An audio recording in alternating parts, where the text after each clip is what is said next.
This video is a brief tutorial on how to appropriately write a physician's order in Devero. This is the physician's order form that you will find in your approved forms list on the main page of your Devero login. So you will want to select the appropriate patient that you want to write the physician for, and then create the form just like you would a visit note or any other form. So I have selected our test patient here, Mr. Devero. And we'll walk through the components of the form, what has to absolutely be in here to make it a valid form before you send it to the office. So you want to start up here at the top right with the order date. So this is the date that you took the order. So we're going to pretend that we took this order today, and the order is to add some therapy interventions and goals related to a recent change in condition, maybe a fall, or recent UTI, whatever it may be. So all the fields here are gray fields. Those are preset for you. So you won't need to do anything with those.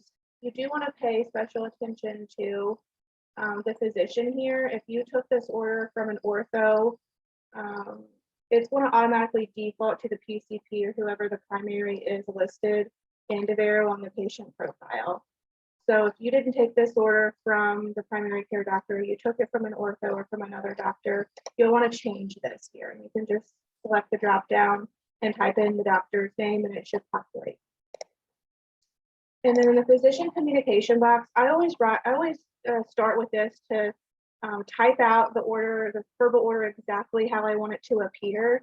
I think it's a little bit easier to start here, a little bit easier to type in this field and then copy and paste it into the intervention section down below that actually gets put on the plan of care.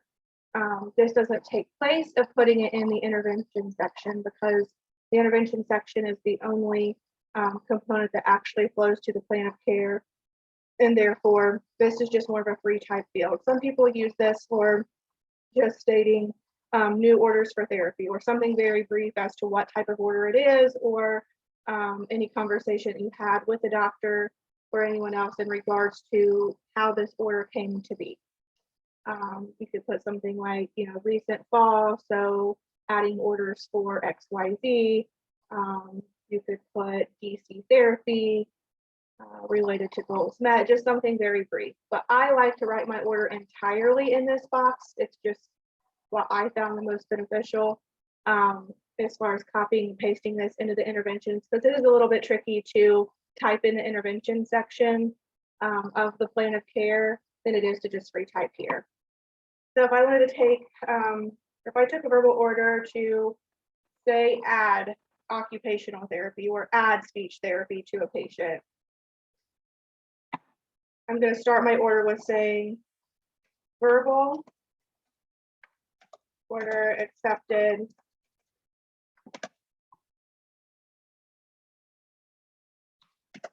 by Sarah at Dr. Bronwyn's office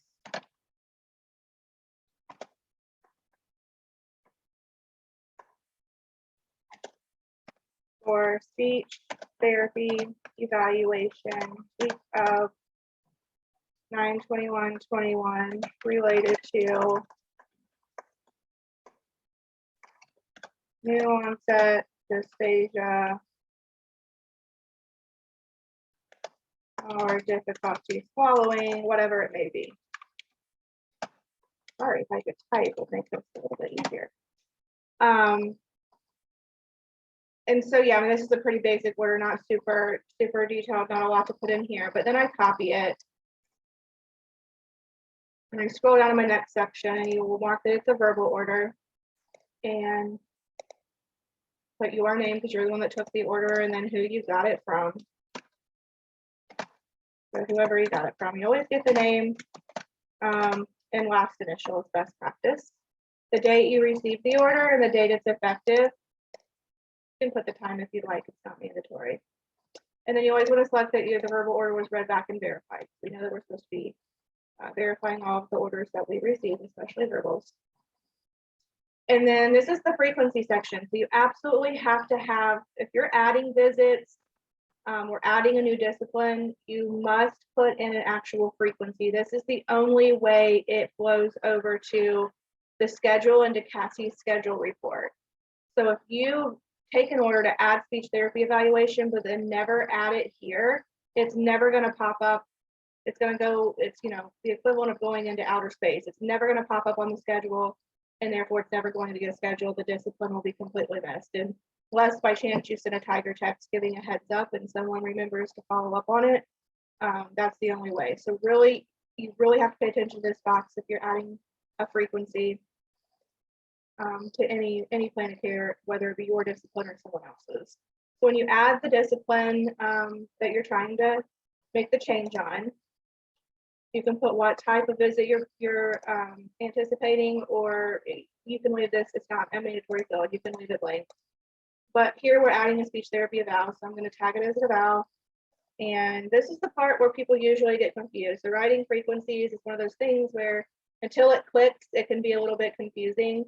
And I kind of just spell it out in my head. So I'm adding an eval 1 time a week for 1 week, every 1 week, just for 1 week. So we're just doing a 1 week one for the evaluation. And then I want to put my effective date. Now, if it's Friday, you're not going to put that it's effective Friday and that it ends Saturday, because the odds of that speech therapist going out same day or on a Saturday are slim to none unless you've made previous arrangements with her and she said she could do it. You're more than likely going to put it on the following week.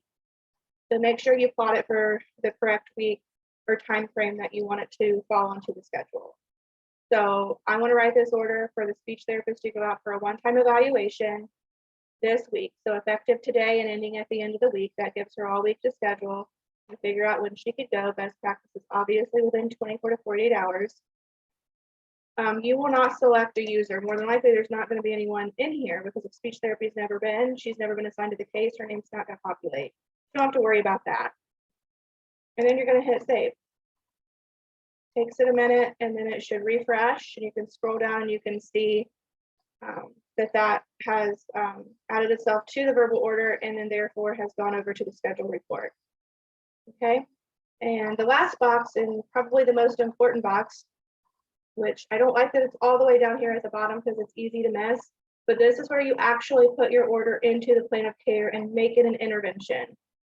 So we're going to select the POC section that we're trying to put this order into, and we're going to put it in interventions.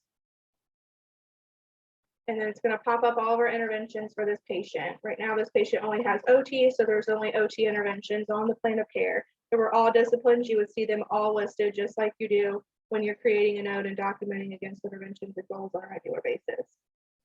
So we're going to insert from template, and that just pulls up all the templates that we have preloaded in Devero that we use the most.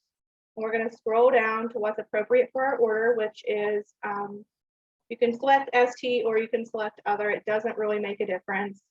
I'm going to select other. We already have some built in here for general purposes if we're just adding disciplines, an evaluation order, etc. So I'm going to go ahead and select the speech therapy one, but I kind of take it a step further. I'll also insert this other box, and that way I can copy and paste what I had typed on the previous page into this to make it a little bit more specific so the doctor can see exactly what we're ordering this for. And I like to be as specific as possible. And this is going to flow over to the plan of care. So I'm going to click on this box so that it allows me to free type here. I'm going to delete this other, and I'm going to paste what I had put on the previous page. Just thinks it provides a little more detail. It makes the plan of care look a little more individualized and patient focused. I'm going to make sure it's going to always populate, the date that you've added it the same day. But if you're backdating this order, say you changed the frequency on a patient last week, but you forgot to put the order in and you're decreasing from 3 times a week to 2 times a week, but you technically decreased last week, you just forgot to put your order in, you want to make sure that you backdate it to the correct date. Otherwise, that frequency is not going to change and that order is not going to be valid for that previous week, and you're going to end up with a missed visit that really doesn't need to be there because you had taken the order to change the frequency to begin with. Okay, so you want to make sure both of those boxes are check marked. You don't necessarily have to enter a goal for this one since you're adding a discipline. You don't have goals for speech therapy. You're not the speech therapist. She'll add those on her speech plan of care and interventions. But if you were adding an order to change or to add an actual PT or OT intervention to your plan of care, then you would go ahead and figure or fill in the interventions and goals. And by that, you would just select the goals portion and insert from template and select the appropriate goal for what you're changing. If it's one that is not a pre-filled goal, you can always just add. You can just add a row. You don't have to select from the template. You can just add a row and free type whatever you want it to be. Okay, so back to our interventions.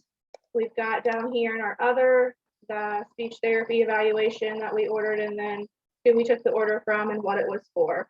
Always like to include a diagnosis, since we know everything is diagnosis driven, diagnosis based. So always like to put that in there, or symptom, you know, it doesn't have to be diagnosis, symptom related as well. So go ahead and insert to form.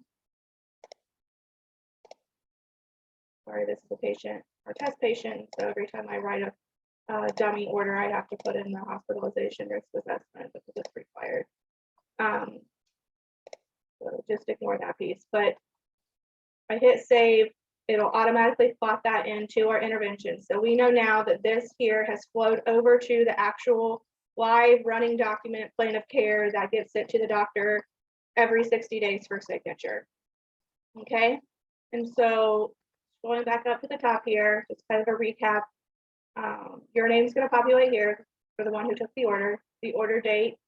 You're going to free type here what your order is, or a brief description of what happened that has caused the need for this order, etc.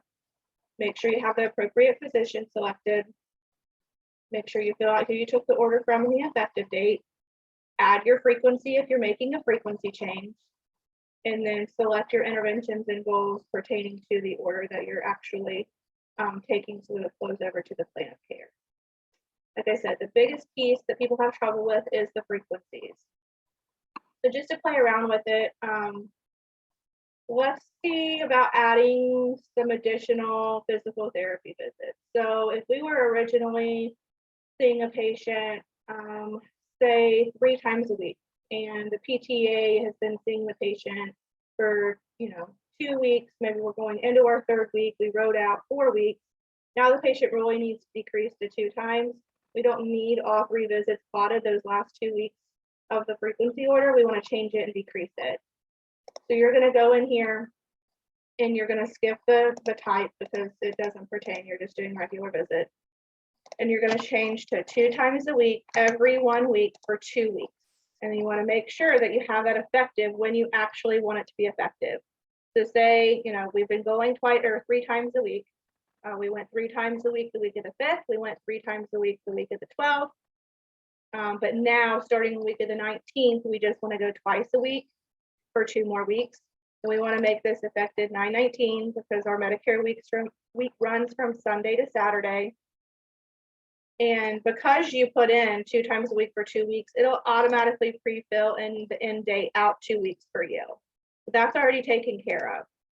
And then you don't want to select a user or anything like that because that's going to flow over to Cassie, and Cassie's going to assign the visit to the appropriate therapist. So she's going to assign, the majority of the visits to the PTA and the last visit for reassessment within the 5-day window of end of episode or 30-day reassessment.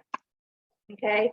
Now, when you save this, it's not going to do it on this case because I don't already have a PT frequency order in.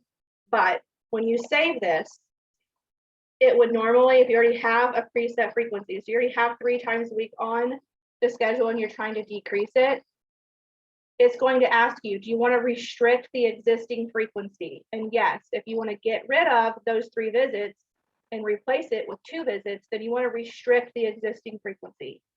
If you accidentally select override, it's going to plot 2 additional and keep the 3 already on there. So then you're going to end up with 5.